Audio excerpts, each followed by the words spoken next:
Apa itu nation survival? Apa itu nation right? Apa itu nation interest? Bisakah kita membedakan ketiga hal itu tentang kebangsaan tersebut? Untuk mempertahankan hidup sebuah negara yang berdaulat utuh, maka kita setiap anak bangsa harus paham apa itu masalah kebangsaan. Kita mulai bahas dari nation interest. Apa yang dimaksud dengan nation interest? Nation interest adalah ke arah mana negara kita bergerak menuju.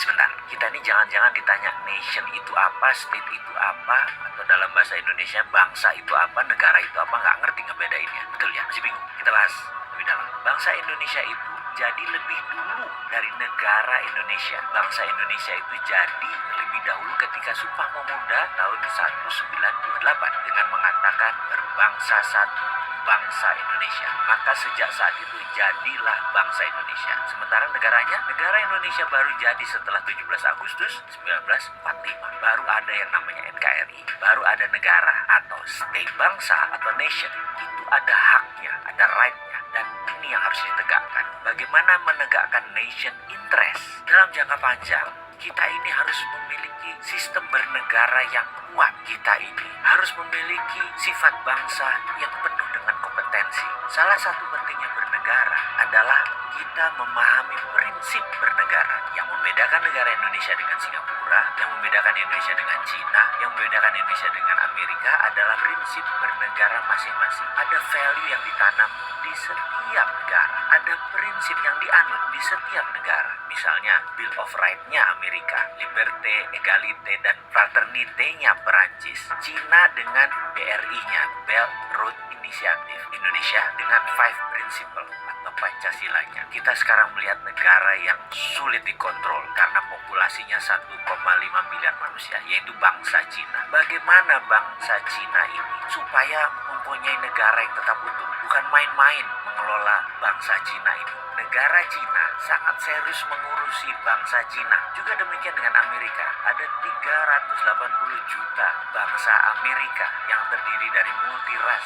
Bukan suku, ras dan etnik. Ada 100 kali. Amerika adalah negara imigran. Indonesia rasnya sedikit. Ada Melanesia, Polinesia, dan Melayu. Jadi suku bangsanya kita banyak. Dan yang unik adalah 89% beragama Muslim. Sehingga Indonesia bisa dikatakan dengan 267 juta jiwa, 89%-nya adalah Muslim. Indonesia adalah negara Muslim terbesar di dunia. Jadi bagaimana membuat negara kita ini utuh terus sampai akhir zaman? Saya teringat sebuah sesi dikala saya masih aktif di sebuah lembaga negara urusan pertahanan. Kami diperlihatkan, ditontonkan film dokumenter yang sangat menarik. Film ini adalah bagaimana Cina membangun doktrin bernegara masuk ke bawah sadar anak-anak bangsa Cina. Diperlihatkan melalui kamera CCTV di video tersebut di sebuah tempat penitipan anak. Karena kala itu banyak sekali suami istri yang bekerja di Cina dan anak semata wayangnya dititipkan di tempat penitipan anak milik negara. Anak itu usianya berkisar 3-5 tahunan. Ketika mereka sehabis makan siang, mereka pun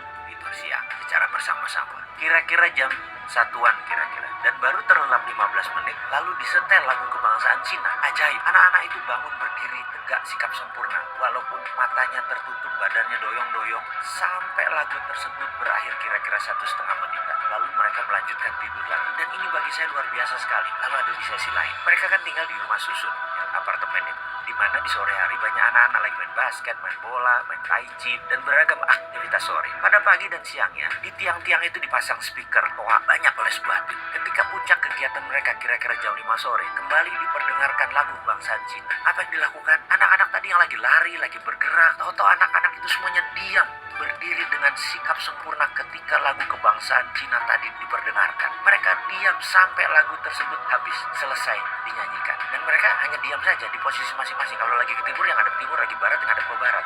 Dan ketika lagu selesai, mereka berhamburan kembali beraktivitas. Jadi apa yang kita bisa ambil dari pelajaran bernegara Cina kali ini? Ada baiknya ke depan lagu Indonesia Raya yang dinyanyikan adalah stansa 2 atau 3 stansa sekaligus. Lalu setiap anak bangsa mendengar lagu Indonesia Raya dinyanyikan, berdiri sikap sempurna, tidak goyang, tegak gagah sampai lagu itu selesai. Inilah strategi survival of the nation. Keberlangsungan kehidupan berbangsa dan bernegara adalah perjuangan jangka panjang. Membentuk karakter ini kita harus membangun dengan semangat yang gigih militan, yaitu diawali dengan sikap sempurna mendengarkan lagu Indonesia Raya.